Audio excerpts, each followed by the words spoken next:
This video is basically about time saving and about making it more likely that you have clever thoughts. How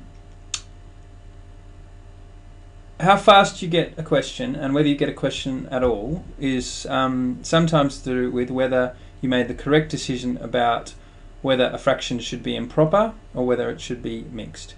And it's not just about the working, can sometimes be about the most user-friendly version of presenting the answer. By which I mean, if I told you I was going to give you 2 1/4 chocolates, that's much more useful to you than me telling you I'm going to give you 9/4 chocolates. 2 1/4, it's immediately obvious how much you're going to be eating. 9/4, it's not so obvious. Therefore, the most user-friendly version of presenting a fraction is sometimes as a mixed fraction.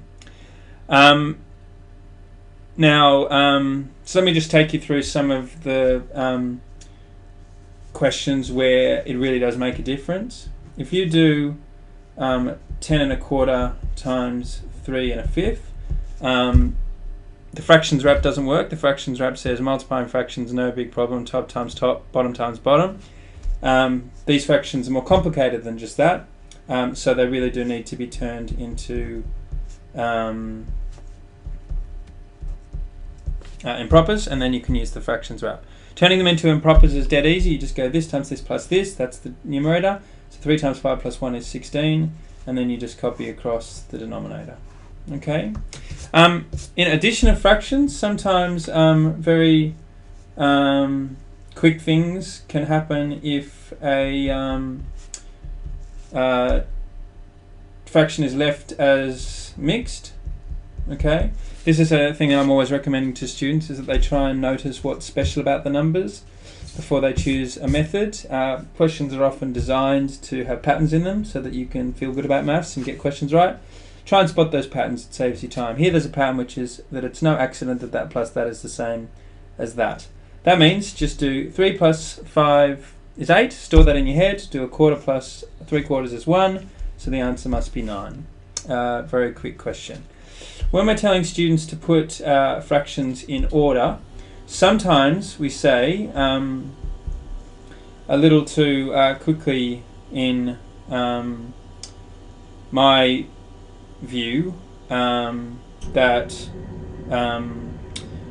you should get match the denominators, and then it'll be clear which one is bigger. So the classic advice for each of those would be to make a common denominator. It's not hard in this case. That's 22/10, so this one's clearly bigger. But another way is just to turn them into mixed fractions. That's 1 9/10, which is a little bit less than 2. That's 2 1/5, which is obviously a bit more than 2. So that one is clearly less than that. Now, on the sheet you've been given, there are some algebra ones, which are designed to make you think.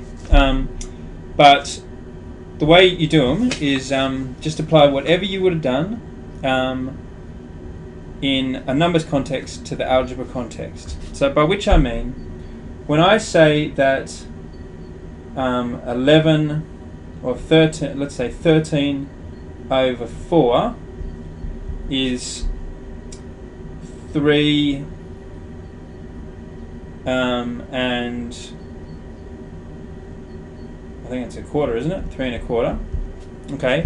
The reason why that's working is because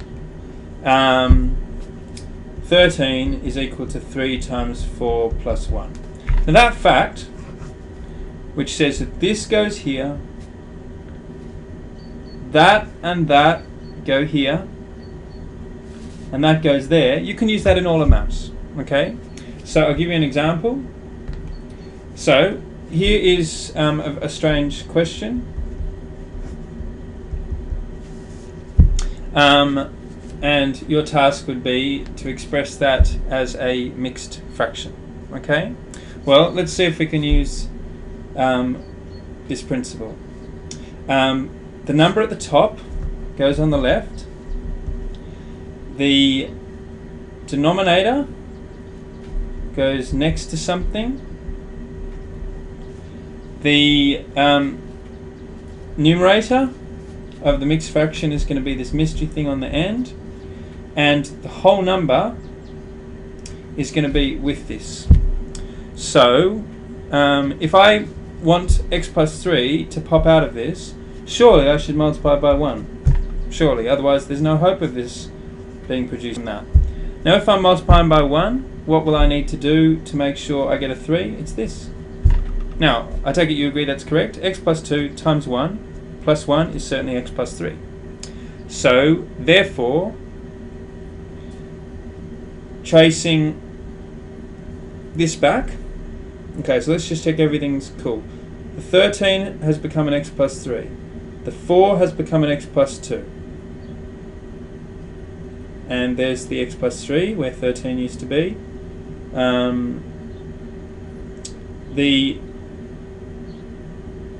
numerator, so the denominator, has come over here as a product. Though I've messed it up.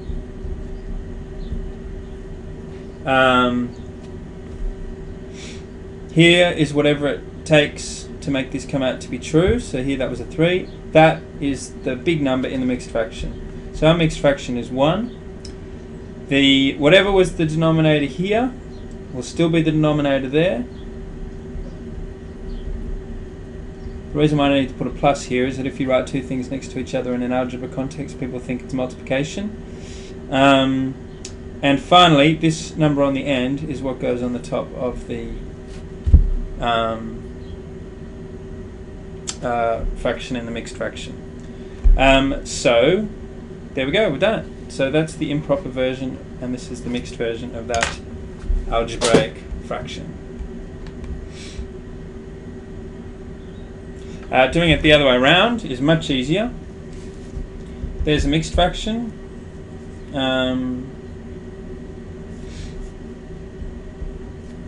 If I said make that an improper fraction, just add them. Make a common denominator. So that's a mixed fraction. I'm going to make it an improper fraction. And there it is.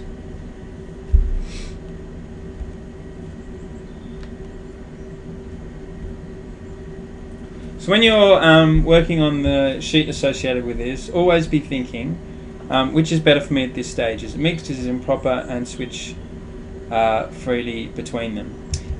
Throughout your whole maths career, always think back to this central example. So 13 divided by 4 is the same as 3 1/4, because 13 is equal to 4 times 3 plus 1. That will help you all the way up to year 13, just remembering that basic fact that these two sentences are just alternative expressions of the same fact.